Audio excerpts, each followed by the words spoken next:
Hope this is going to be a good day for you. Um, Grandma's in the house, and Grandma's got a thought. I wanted to talk with you about that today. My name is Kate Bowditch. I am a grandma, and grandmas can tell stories, and grandmas can help where other people sometimes can't. So I'm Grandma, and I'm a mental health counselor and a few other things. So welcome to my office here. Um, I'm going to talk today about consequences. Now, consequences are kind of a big bad bear in the woods. We always have this business about the fear of consequences. And there's a lot of talk around about the fear of failure, the fear of success, the fear of all these things. I don't see a lot about the fear of consequences. And consequences can be good or bad. They can be um, enlivening or they can be inhibiting. And we forget that. The consequences are always sort of presented as harsh, bad. And so I am going to spend a little time on that today because um, the fear of failure, I feel, is really the fear of consequences. And the fear of success is the fear of consequences. We'll talk about the fear of success a little bit later. Today is the fear of consequences in the negative sense. And so I want to tell a little story. I've done a lot of things, and I have this battle that I fight all the time about the fear of consequences. I think most people do. And I think that it comes from having been once very small. And our parents were very big. They towered over us physically, mentally, emotionally, and they had a lot of control over our lives.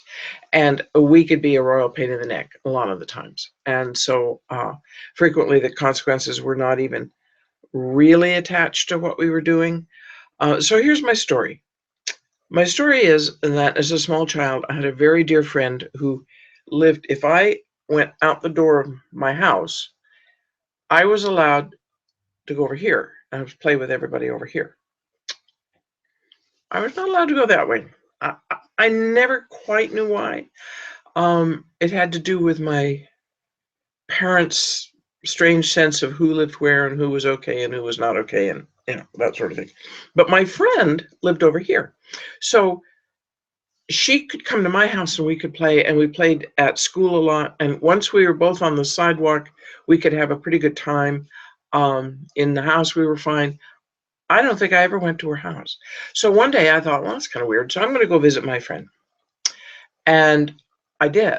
I went that way, and I got this way and had to cross the street this way, and boom, I got hit by a car. Now, this was in the 50s, 1950s. Cars were so rare that we actually waved as they went by because there weren't very many of them, and people would wave back, and that was great fun. But I got hit by a car, and it really marked my childhood. And somewhere in that time, I also did another bad thing, which was to drink my cereal from a bowl instead of, oh, I'm left-handed, instead of using soup spoon. And I was drinking my soup from a bowl, and I dropped it. And unfortunately, our dining room table, which was completely set with my mother's tea party stuff that she was going to do that afternoon, or some kind of a doodah. There were people in the living room, I know that. It was glass. And the whole table came down over me, over my legs, trapping me under this huge sheet of broken glass. And I was, again, completely traumatized. So somewhere along the line, there were a couple of other things like that. So somewhere along the line, I learned that when I make a mistake, big bad things happen. The big bear comes out of the woods. Other kids, they were always fine. No, they weren't fine. But I didn't know that. I was a child. And we all had this kind of fantasy life out on the sidewalk. So when you start to do something, and that terrible fear of, God, what'll I say? What's going to happen? What'll my parents think? What's going to happen? What are my neighbors going to think? What are my friends going to, what if it doesn't go wrong? Blah, blah, blah. I would like you to just sit for a moment, look for a moment in your heart. And how old do you feel with that fear?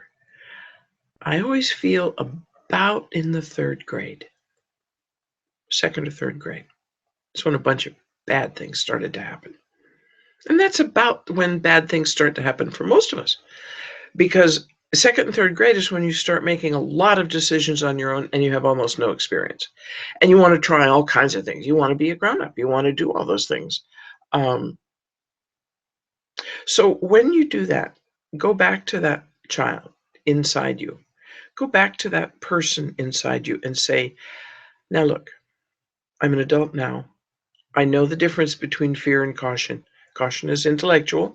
I can think about everything. I can think about everything that I'm going to do. And if it doesn't work, I know how to plug in something that will work. And if that doesn't work, I'll throw it out, plug in something else that might work.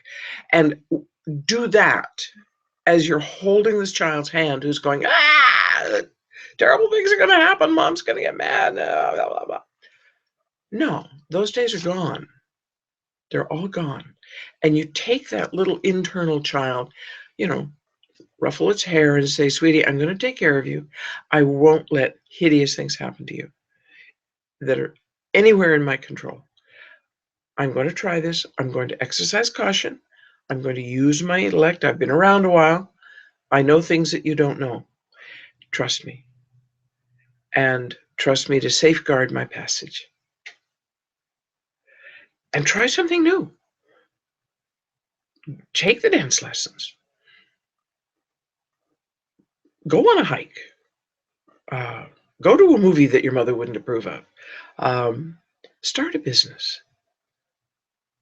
Write a book. Write your novel. Write stories. Sing a song in public. Join a choir. Whatever it is. Just do it with your eyes open. And come back and tell Grandma how that works. But remember to love that child. She needs you. He needs you. So, good luck. Have a good experience. Come back sometime. Write to me. Talk to me. Call me if you need a little help on this. I'm here. Bye-bye.